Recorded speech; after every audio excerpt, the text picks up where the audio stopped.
Assalamualaikum warahmatullahi wabarakatuh. Latar belakang Islam adalah agama yang pada saat ini sudah menyebar ke seluruh benua dan negara yang ada di permukaan bumi ini.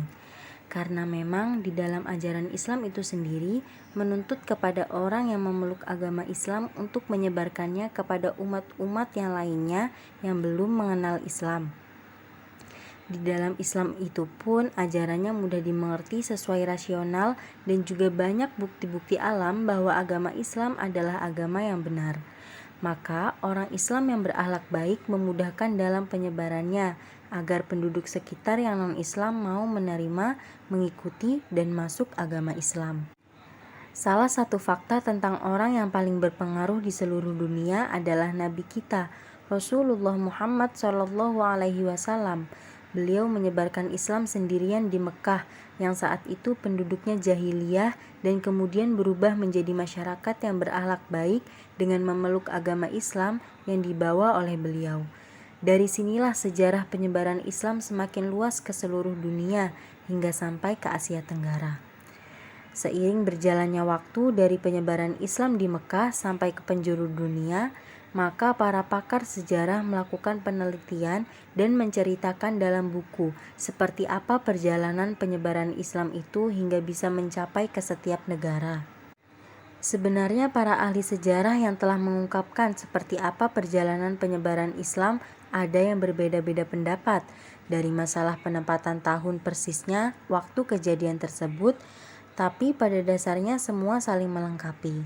Karena seiring dengan berkembangnya teknologi di zaman sekarang, buku-buku tentang sejarah direvisi dari kekurangan-kekurangannya sehingga menjadi semakin lengkap dan benar. Sejarah masuknya Islam di Asia Tenggara. Sejak abad pertama, kawasan Laut Asia Tenggara, khususnya Selat Malaka, sudah mempunyai kedudukan yang sangat penting dalam kegiatan pelayaran dan perdagangan internasional yang dapat menghubungkan negeri-negeri di Asia Timur Jauh, Asia Tenggara, dan Asia Barat. Perkembangan pelayaran dan perdagangan internasional yang terbentang jauh dari Teluk Persia sampai Cina melalui Selat Malaka itu kelihatan sejalan pula dengan muncul dan berkembangnya kekuasaan besar, yaitu Cina di bawah dinasti Tang, Kerajaan Sriwijaya, dan dinasti Umayyah. Masuknya Islam ke berbagai wilayah di Asia Tenggara tidak berada dalam satu waktu yang bersamaan, tetapi berada dalam satu kesatuan proses sejarah yang panjang. Kerajaan-kerajaan dan wilayah itu pun berada dalam situasi politik dan kondisi sosial budaya yang berbeda-beda. Ketika Sriwijaya mengembangkan kekuasaannya sekitar abad 7 dan 8, jalur Selat Malaka sudah ramai oleh para pedagang Muslim. Data ini diperkuat dengan berita Cina zaman dinasti Tang yang memberikan gambaran bahwa ketika itu telah ada masyarakat Muslim di Kanfu atau Kanton dan daerah Sumatera. Diperkirakan terjalinnya perdagangan yang bersifat internasional ketika itu juga sebagai akibat kegiatan kerajaan Cina zaman dinasti Tang di Asia Timur dengan kerajaan Islam di bawah Bani Umayyah di bagian barat, dan tentunya kerajaan Sriwijaya sendiri di wilayah Asia Tenggara. Keberadaan pedagang-pedagang di Asia Tenggara ketika itu mungkin belum memberikan pengaruh pada kerajaan-kerajaan yang ada.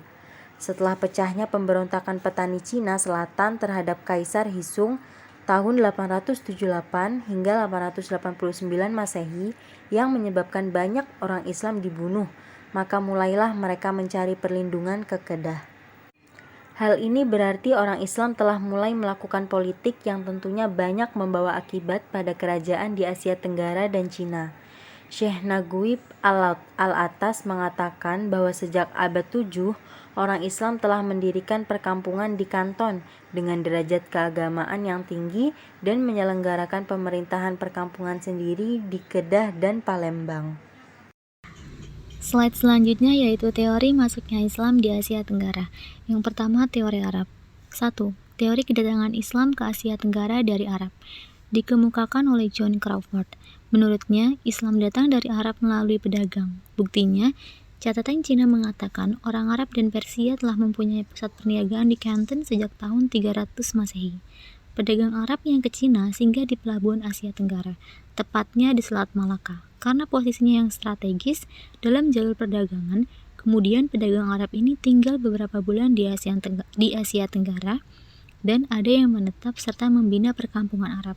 Perkampungan ini juga menjadi tempat untuk berdagang. Ada juga pedagang Arab yang menikah dengan wanita setempat dan menyebarkan Islam. Karena sebagian besar pedagang menggunakan jalur laut sebagai sarana transportasi, maka pada masa menunggu angin muson atau musim, digunakan oleh pedagang Arab untuk mengembangkan Islam. Adapun beberapa bukti dari teori ini yaitu: yang pertama, telah ada perkampungan Arab di Sumatera atau Barus pada 625 Masehi, menurut literatur kuno Tiongkok. Yang kedua, persamaan penulisan dan kesusastraan Asia Tenggara dan Arab. Yang ketiga, karya-karya yang menceritakan pengislaman raja ditempatkan oleh Syekh dari tanah Arab. Contohnya, hikayat Raja-Raja Samudra Pasai mengatakan Raja Malik diislamkan oleh ahli sufi dari Arab, yaitu Syekh Ismail. 2. Teori kedatangan Islam ke Asia Tenggara dari Cina atau teori Cina dikemukakan oleh E.G. Eredia dan S.K. Fatimi. Menurut Eredia, Canton pernah menjadi pusat perdagangan bagi para pedagang Arab hingga pedagang Cina memeluk Islam. Pedagang Cina Islam ini kemudian berdagang di Asia Tenggara di samping menyebarkan Islam, sedangkan menurut Fatimi, pedagang Cina Canton pernah berpindah beramai-ramai ke Asia Tenggara. Adapun bukti kedatangan Islam dari Cina ini yaitu: A. Pada batu-batu bersurat Terengganu, batu nisan yang mempunyai ayat-ayat Al-Quran di Pekan Pahang. B. Wujud persamaan antara seni bangunan Cina dengan seni bangunan masjid di Kelantan, Melaka, dan Jawa, yaitu seperti bumbung, pagoda, ciri khas atap genteng dari Cina. Yang ketiga yaitu teori India atau Gujarat. Teori kedatangan Islam ke Asia Tenggara dari India atau Gujarat dikemukakan oleh S. Hagronje. Menurutnya, Islam datang dari Gujarat atau India dan pantai Coromandel di semenanjung India. Hubungan dagang Asia Tenggara dengan India telah terwujud sejak lama. Hal ini memberikan peluang bagi pedagang Islam India untuk menyebarkan Islam. Adapun beberapa bukti dari teori ini yaitu: A. Terdapat batu marmer pada batu nisan mempunyai ciri buatan India. Contohnya di batu nisan Raja Malik Pasai. B. Unsur budaya India amat banyak kita jumpai di negara-negara Asia Tenggara.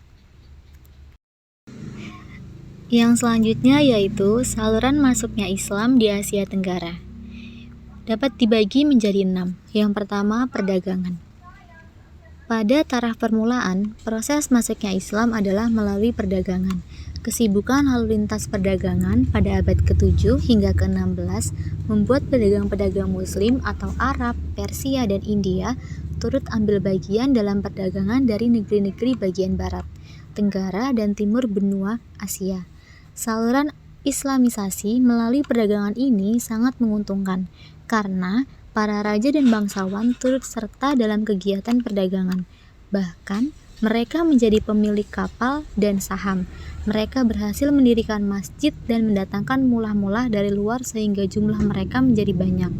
Dan karenanya, anak-anak Muslim itu menjadi orang Jawa dan kaya-kaya. Di beberapa tempat penguasa-penguasa Jawa yang menjabat sebagai bupati, Majapahit yang ditempatkan di pesisir utara Jawa, banyak yang masuk Islam. Bukan karena hanya faktor politik dalam negeri yang sedang goyah, tetapi karena faktor hubungan ekonomi dengan pedagang-pedagang Muslim. Perkembangan selanjutnya mereka kemudian mengambil alih perdagangan dan kekuasaan di tempat-tempat tinggalnya. Yang kedua yaitu saluran perkawinan. Dari sudut ekonomi, para pedagang Muslim memiliki status sosial yang lebih baik daripada kebanyakan pribumi, sehingga penduduk pribumi terutama putri-putri bangsawan tertarik untuk menjadi istri saudagar-saudagar itu. Sebelum dikawin, mereka diislamkan terlebih dahulu. Setelah mereka mempunyai keturunan, lingkungan mereka makin luas. Akhirnya timbul kampung-kampung, daerah-daerah, dan kerajaan Muslim dalam perkembangan berikutnya. Ada pula wanita Muslim yang dikawini oleh keturunan bangsawan. Tentu saja, setelah mereka masuk Islam terlebih dahulu, Jalur perkawinan ini jauh lebih menguntungkan apabila antara saudagar muslim dengan anak bangsawan atau anak raja dan anak adipati, karena raja dan adipati atau bangsawan itu kemudian turut mempercepat proses islamisasi. Demikianlah yang terjadi antara Raden Rahmat atau Sunan Ampel dengan Nyai Manila, Sunan Gunung Jati dengan Putri Kawunganten, Brawijaya dengan Putri Kampa yang mempunyai keturunan Raden Patah atau Raja pertama Demak, dan lain-lain. Yang ketiga yaitu saluran tasawuf. Pengajar-pengajar tasawuf atau para sufi mengajarkan teosofi yang bercampur dengan jaran yang sudah dikenal luas oleh masyarakat Indonesia. Mereka mahir dalam soal magis dan mempunyai kekuatan-kekuatan menyembuhkan. Di antara mereka juga ada yang mengawini putri-putri bangsawan setempat. Dengan tasawuf, bentuk Islam yang diajarkan kepada penduduk pribumi mempunyai persamaan dengan alam pikiran mereka yang sebelumnya menganut agama Hindu. Sehingga agama baru itu mudah dimengerti dan diterima. Di antara ahli-ahli tasawuf yang memberikan ajaran yang mengandung persamaan dengan alam pikiran Indonesia, para Islam itu adalah Hamzah Fansuri di Aceh, Syekh Lemah Abang, dan Sunan Panggung di Jawa. Ajaran mistik seperti ini masih dikembangkan di abad ke-19 Masehi, bahkan di abad ke-20 Masehi ini. Yang keempat yaitu saluran pendidikan. Islamisasi juga dilakukan melalui pendidikan, baik pesantren maupun pondok, yang diselenggarakan oleh guru-guru agama, kiai-kiai dan ulama di pesantren atau pondok itu. Calon ulama, guru agama, dan kiai mendapat pendidikan agama setelah keluar dari pesantren. Mereka pulang ke kampung masing-masing atau berdakwah ke tempat tertentu mengajarkan Islam. Misalnya pesantren yang didirikan oleh Raden Rahmat di Ampel, Denta, Surabaya, dan Sunan Giri di Giri. Keluaran pesantren ini banyak yang diundang ke Maluku untuk mengajarkan agama Islam. Yang kelima yaitu saluran kesenian. Saluran islamisasi melalui kesenian yang paling terkenal adalah pertunjukan wayang dikatakan. Sunan Kalijaga adalah tokoh yang paling mahir dalam mementaskan wayang. Dia tidak pernah meminta upah pertunjukan, tetapi ia meminta para penonton untuk mengikutinya mengucapkan kalimat syahadat. Sebagian besar cerita wayang masih dipetik dari cerita Mahabharata dan Ramayana, tetapi dalam cerita itu disisipkan ajaran nama-nama pahlawan Islam. Kesenian-kesenian lainnya juga dijadikan alat islamisasi seperti sastra atau hikayat, babat, dan sebagainya, seni bangunan, dan seni ukir. Yang terakhir yaitu saluran politik. Di Maluku dan Sulawesi Selatan, kebanyakan rakyat masuk Islam setelah rajanya memeluk Islam terlebih dahulu. Pengaruh politik raja sangat membantu tersebarnya Islam di daerah ini. Di samping itu, baik di Sumatera dan Jawa maupun di Indonesia bagian timur, demi kepentingan politik, kerajaan-kerajaan Islam memerangi kerajaan-kerajaan non-Islam. Kemenangan kerajaan Islam secara politis banyak menarik penduduk kerajaan bukan Islam itu masuk Islam. Tahap-tahap perkembangan Islam di Asia Tenggara. 1. Kehadiran para pedagang muslim pada abad ke-7 sampai 12 Masehi. Fase ini diyakini sebagai fase permulaan dari proses sosialisasi Islam di kawasan Asia Tenggara, yang dimulai dengan kontak sosial budaya antara pendatang muslim dengan penduduk setempat. Pada fase pertama ini, tidak ditemukan data mengenai masuknya penduduk asli ke dalam Islam. Bukti yang cukup jelas mengenai hal ini baru diperoleh jauh kemudian, yakni pada permulaan abad ke-13 Masehi atau 7 Hijriah. Sangat mungkin dalam kurun abad ke-1 sampai 4 Hijriah terdapat hubungan perkawinan antara pedagang muslim dengan penduduk setempat, hingga menjadikan mereka beralih menjadi muslim. Tetapi ini baru pada tahap dugaan. Walaupun di lereng Gresik terdapat sebuah batu nisan bertuliskan Fatimah binti Maimun yang wafat pada tahun 475 Hijriah atau 1082 Masehi. Namun, dari bentuknya, nisan itu menunjukkan pola gaya hias makam dari abad ke-16 Masehi, seperti yang ditemukan di Champa, yakni berisi tulisan yang berupa doa-doa kepada Allah. 2. Terbentuknya kerajaan Islam pada abad ke-13 sampai 16 Masehi. Pada fase kedua ini, Islam semakin tersosialisasi dalam masyarakat Nusantara dengan mulai terbentuknya pusat kekuasaan Islam. Pada akhir abad ke-13, Kerajaan Samudra Pasai sebagai kerajaan Islam pertama di Indonesia merebut jalur perdagangan di Selat Malaka yang sebelumnya dikuasai oleh Kerajaan Sriwijaya. Hal ini terus berlanjut hingga pada permulaan abad ke-14, berdiri Kerajaan Malaka di Semenanjung Malaysia. Sultan Mansur Shah adalah Sultan ke-6 Kerajaan Malaka yang membuat Islam sangat berkembang di pesisir timur Sumatera dan Semenanjung Malaka. Di bagian lain, di Jawa saat itu sudah memperlihatkan bukti kuatnya peranan kelompok masyarakat Muslim, terutama di pesisir utara. 3. Pelembagaan Islam. Pada fase ini, sosialisasi Islam semakin tak terbendung lagi masuk ke pusat-pusat kekuasaan, merembes terus hingga hampir ke seluruh wilayah. Hal ini tidak bisa dilepaskan dari peranan para penyebar dan pengajar Islam. Mereka menduduki berbagai jabatan dalam struktur birokrasi kerajaan, dan banyak di antara mereka menikah dengan penduduk pribumi. Dengan kata lain, Islam dikukuhkan di pusat-pusat kekuasaan di Nusantara melalui jalur perdagangan, perkawinan, dengan elit birokrasi dan ekonomi, di samping dengan sosialisasi langsung pada masyarakat bawah. Pengaruh Islamisasi yang pada awalnya hanya berpusat di satu tempat, telah jauh meluas ke wilayah-wilayah lain di Asia Tenggara. Islam begitu cepat berkembang dan dapat diterima dengan baik di masyarakat karena dalam penyebaran dan perkembangannya dengan jalan damai. Tidak pernah ada ekspedisi militer ataupun kekerasan untuk Islamisasi ini.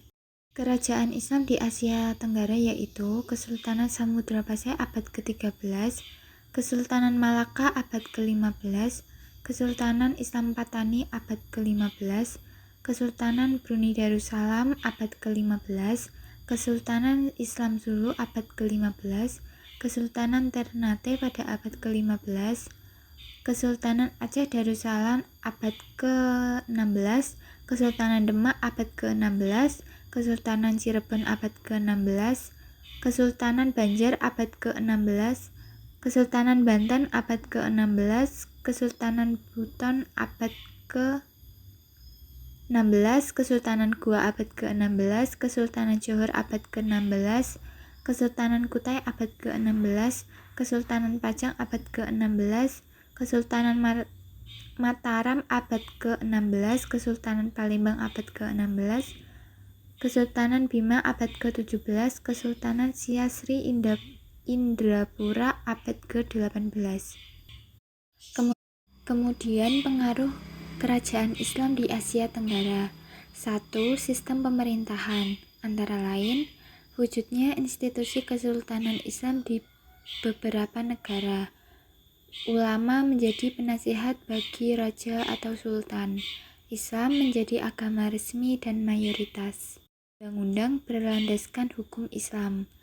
Wujudnya semangat jihad. 2. Sistem pendidikan. Antara lain, pendidikan Islam disampaikan kepada semua lapisan masyarakat. Sekolah, pesantren, masjid sebagai institusi pendidikan dan basis Islam. Yang ketiga, cara hidup, antara lain penggunaan pakaian yang menutup aurat, mengamalkan konsep persaudaraan sesama Islam, persamaan taraf sesama manusia, sifat tolong-menolong, hormat menghormati, dan amalan bergotong royong. Keempat, bahasa dan kesusastraan, antara lain bentuk tulisan Arab Melayu. Banyak istilah Arab digunakan dalam bahasa Melayu. Hasil kesusastraan Melayu terpengaruh dengan gaya dan tata bahasa, bentuk sastra Melayu dipengaruhi bentuk sastra Islam. Kelima, kesenian, antara lain seni pada batu nisan dan ukiran kayu. Dan seni bangunan Islam mempengaruhi bentuk masjid, kubah, mimbar, mihrab, dan menara azan. Yang keenam, ekonomi, antara lain terbentuknya institusi ekonomi Islam seperti Baitul Mal, amalan zakat dan sedekah, amalan riba, penindasan, dan penipuan dilarang dalam perdagangan. Peradaban Islam di Asia Tenggara. Yang pertama, Islam di Indonesia. Dari segi jumlah penduduk, negeri ini menempati urutan keempat terbanyak di dunia setelah Cina, India, dan Amerika Serikat. Tapi Indonesia urutan pertama pada tingkat dunia Islam. Mayoritas mereka berasal dari Melayu dan Cina. Persentase kaum muslim di negeri ini mencapai 89% atau sebagian besar adalah pengikut Sunni. Juga terdapat sedikit Nasrani, Hindu, dan Buddha. Sebanyak 12,9% dari total muslim dunia hidup di Indonesia. Berikut beberapa teori mengenai masuknya Islam ke Indonesia, yaitu A. Teori Gujarat. Teori ini merupakan teori tertua yang menjelaskan tentang masuknya Islam di Nusantara. Dinamakan teori Gujarat karena bertolak dari pandangannya yang mengatakan bahwa Islam masuk ke Nusantara berasal dari Gujarat pada abad ke-13 Masehi. B. Teori Makkah. Teori ini dicetuskan oleh Hamka. Ia lebih menguatkan teorinya dengan mendasarkan pandangannya pada peranan bangsa Arab sebagai pembawa agama Islam ke Indonesia. Kemudian diikuti oleh orang Persia dan Gujarat. Gujarat dinyatakan sebagai tempat singgah semata dan Makkah sebagai pusat atau Mesir sebagai tempat pengambilan ajaran Islam. Sekitar abad ke-7 Masehi. C. Teori Persia. Pencetus teori ini adalah P.A. Husain Jajadiningrat. Teori ini berpendapat bahwa agama Islam yang masuk ke Nusantara berasal dari Persia singgah ke Gujarat, sedangkan waktunya sekitar abad ke-13 Masehi. Yang kedua, Islam di Malaysia. Islam merupakan agama resmi negara Federasi Malaysia. Hampir 50% dari 13 juta penduduknya adalah Muslim dan sebagian besar di antaranya adalah orang Melayu yang tinggal di semenanjung Malaysia. Sampai saat ini, Muslim Malaysia dikenal sebagai Muslim yang taat ibadahnya, kuat memegang hukum Islam dan juga kehidupan beragamanya yang damai serta mencerminkan keislaman agamanya baik di perkampungan maupun dalam pemerintahan. Mengenai hasil peradaban Islam di Malaysia, ini juga tidak kalah dengan negara-negara Islam yang lain, yaitu A. Adanya bangunan-bangunan masjid yang megah seperti Masjid Ubaidiyah di Kuala Kancong. B. Banyaknya bangunan-bangunan sekolah Islam. C. Berlakunya hukum Islam pada pemerintahan Malaysia. Yang ketiga, Islam di Brunei Darussalam. Beberapa sumber menyatakan bahwa agama Islam masuk ke negara ini pada abad ke-15 dan sejak itu negara ini berubah menjadi Kesultanan Islam. Agama resminya juga Islam dan tradisi keislaman juga dijaga sangat baik sampai sekarang. Dari segi politik, situasi di negara ini terbilang tenang dan stabil karena ukuran negara ini kecil. Dan sebagai agama resmi, negara Islam mendapatkan perlindungan dari negara. Dominasi keluarga kerajaan di bidang pemerintahan dan tidak adanya demokrasi politik memungkinkan pemerintah memberlakukan kebijakan di bidang agama dan bidang lainnya tanpa banyak kesulitan. Yang keempat, Islam di Filipina. Islam tersebar di negara ini pada abad ke-6 Hijriah atau 12 Masehi. Namun pada saat itu terjadi banyak perlawanan. Salah satunya adalah Spanyol yang membawa seluruh dendam orang-orang salib terhadap kaum muslimin. Penjajah Spanyol berada di Filipina hingga tahun 1316 Hijriah atau